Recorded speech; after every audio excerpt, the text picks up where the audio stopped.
Tere!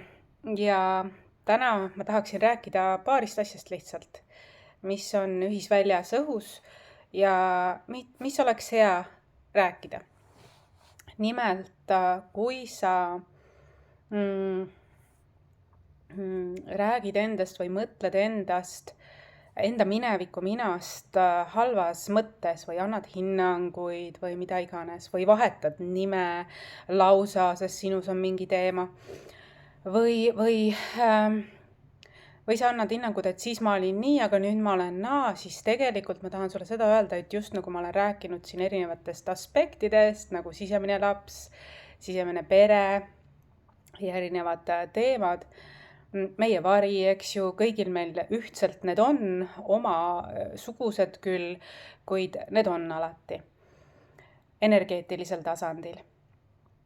Ja nad elavad oma elu ja nad kõik tahavad tegelikult meie tähelepanu. Aga nüüd ongi nii, et kui sa annad oma mineviku minale hinnangu, võib-olla isegi muudad midagi, muudad nime või põletad midagi oma tehtud või mida iganes, mis need teemad on, siis et nagu lahti saada, sest sa oled sellele hinnangu andnud, siis tegelikult see ei ole integratsioonitöö. Ja tegelikult sinu sisse kui tervikusse jääb siis teatud mõttes niisugune nagu mitte tühimik, aga see aspekt, mida sa siis nii-öelda hinnanguid andsid enda mineviku minale mingi aspektile, siis seal ta jääb nagu hüljatuks, on ju. Ta jääb ilma sinu armastuseta, sinu vastuvõtmiseta. Sellel aspektil on nii-öelda, ta jääb sinna alles sellisel kujul, nagu sina ta jätsid nii-öelda endas kui tervikus.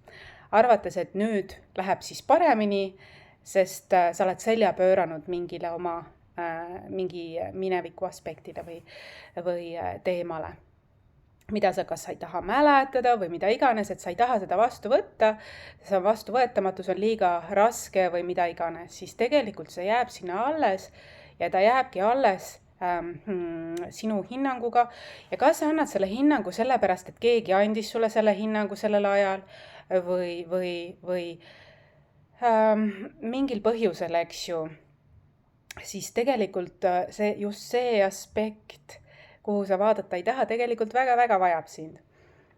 Vajab su tähelepanu, vajab niisugust dialoogi, energeetilist suhtlust, tasakaalustamist, just vastupidi, paradoksaalselt sinu armastavat tähelepanu. Sest isegi kui sa vahetad midagi ära või you get rid of something või sa ei taha sinna vaadata, annad hinnanguid, siis tegelikult see ei ole integreeritud ja sellepärast on ka sul tulevikus teatud, isegi kui sa mingi täiesti uue lehe või mingid kordused nagu jäävad korduma. Kas hakkad siis välisesse hinnanguid andma või mida iganes, see hakkab nagu sinu tähelepanu otsima nii-öelda ikkagi. Et harmoonia saab tekkida siis ka edaspidises sinu välismaailmas, kui sa integreerid ehk selle aspekti endast võtad vastu täielikult. Armastavalt, see on see paradoksaalne osa, et sa täidad selle, ükskõik mis vanuses sa siis olid, eks ju, täidad selle. Et ära jäta iseennast niimoodi hätta. Selles mõttes, et see on üks asi, mida väga paljud ei teadvusta, aga mis väga lihtsal viisil saab ümber transformeerida. Väga lihtsal viisil ja väga armastaval viisil, et see on selline. Ja see on minu spirituaalne praktika samamoodi ja väga paljud on mulle tegelikult on nagu spirituaalsust kutsunud, nagu see oleks midagi halba. Spirituaalsus on halb siis, kui sa, kuidas öelda, kui sa, näiteks see on tegelikult väga puhas. Tahan öelda seda, et spirituaalsus on, minu jaoks spirituaalsus tähendab seda, et sa saad kontakti iseendaga, oma algallikaga, oma keha, meele, hingega, et sa joondud et sa mõistad seda, et sa oled looduse osa, sa oled osa kõiksusest ja, ja et kui sa kas mediteerid või kui sa teed mingeid spirituaalseid praktikaid või elad oma eluviisi, spirituaalset eluviisi, siis on see kindlasti nagu puhas ja tervislik, et mul on väga palju arvatud, et kui ma kanaldan, et kuna see nii täppi läheb või et see on nii eriline, et ma olen teistmoodi, et ju siis ta teeb seeni või midagi. Et tegelikult see ei ole üldsegi tõde ja väga kurb on see, kui ühiskonnas nagu räägitakse limiteeritult sellest spirituaalsusest, räägitakse oma kogemusest, oma halvast kogemusest või oma hinnangust selles suhtes, aga tegelikult algne spirituaalsus on tegelikult loodusega kontakt. Puhas, selge, ilma mõnuaineteta või mõjutusteta kõige loomulikum viis elamiseks tegelikult. Ja see on nii praktiline, aga ka maagiline. Ja see on väga hästi loov ja nii edasi. Et kindlasti on oht see, et on hakatud nagu rääkima enda halvast kogemusest selles maailmas, aga tegelikult see on nende kogemus.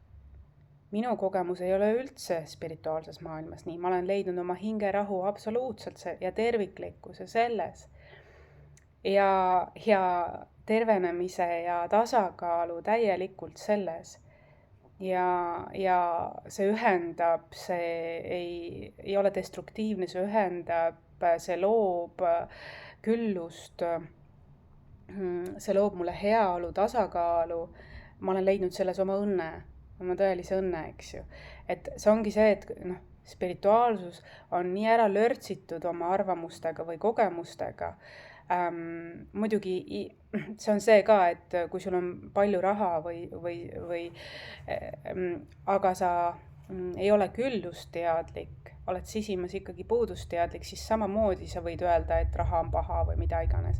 Aga kui sa omad raha ja sul on küllustunne, tänutunne, sa oskad seda suunata, investeerida, paigutada, siis on see hoopis teine, see on teadlik suhtumine sellesse, kuigi sama mõiste on, eks ju, mõlemale osale poolele, raha või spirituaalsus.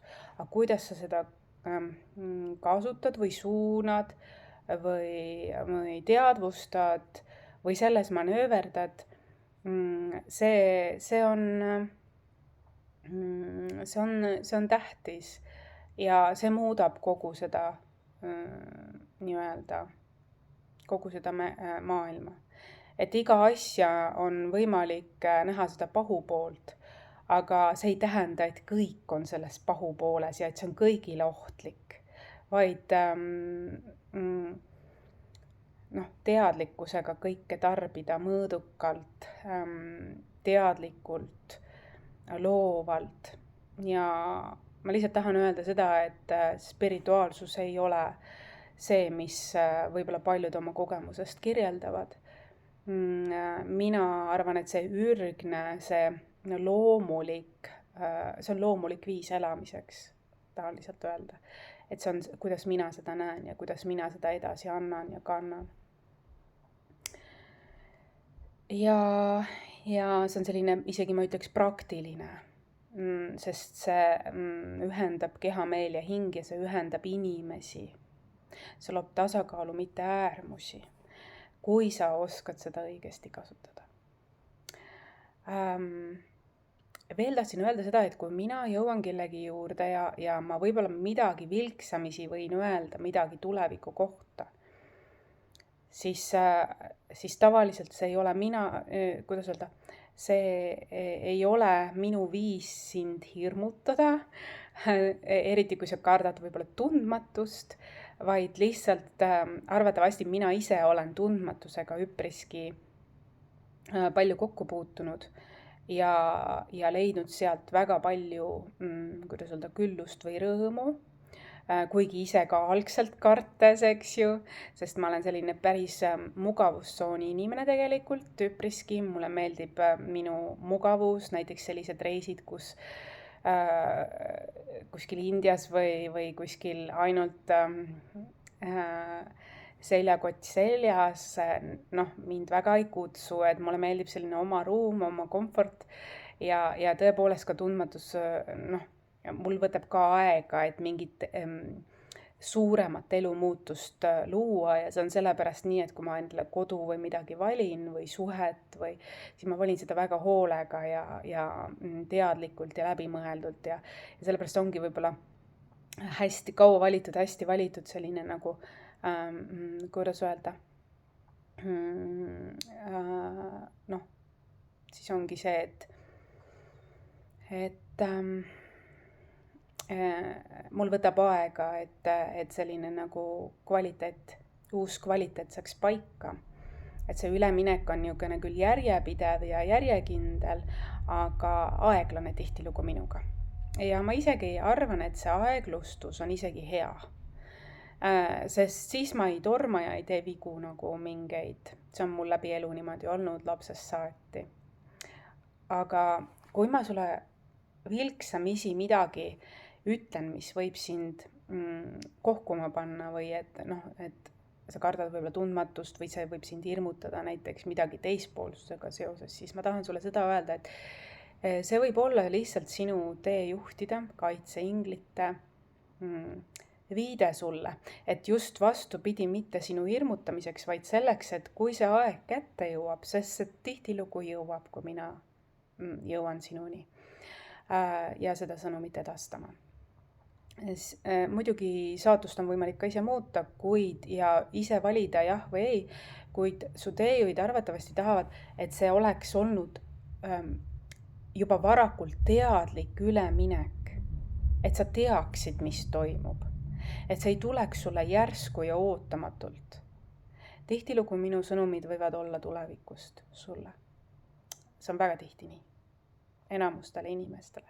Väga harva, kui mul on tulnud inimesed, kes on mulle nagu tuleviku kohta vilksamisi midagi öelnud, aga ma olen seda alles aastaid hiljem teadnud.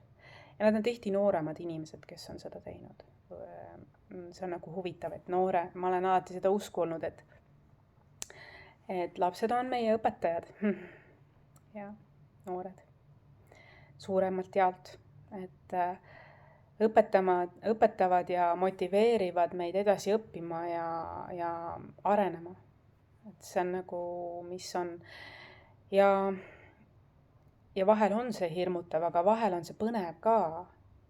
Et lihtsalt tahan sulle seda öelda, et mulle isiklikult meeldib, kui mul on mingi vihje või sünkroonsused tulevad enne suuremat elumuutust või elupööret, mingit juhtumist või sündmust, mida ma taipan. Ja see võib olla seotud ka kolimistega. Et uutes kodudes on teistsugune environment ja seal võib olla midagi, aga kas see teispoolsus on midagi hirmutavat? Teispoolsus võib olla sinu suurim kaitse üldse. Tea seda. Absoluutselt. Aus, autentne kaitse, et sa oled kuidagi selle välja teeninud, kui see tuleb sind toetama sinu igapäevaelus. Ja see ei pruugi nii jääda. See võib tulla lihtsalt teatud ajapikku. Mingi perioodi.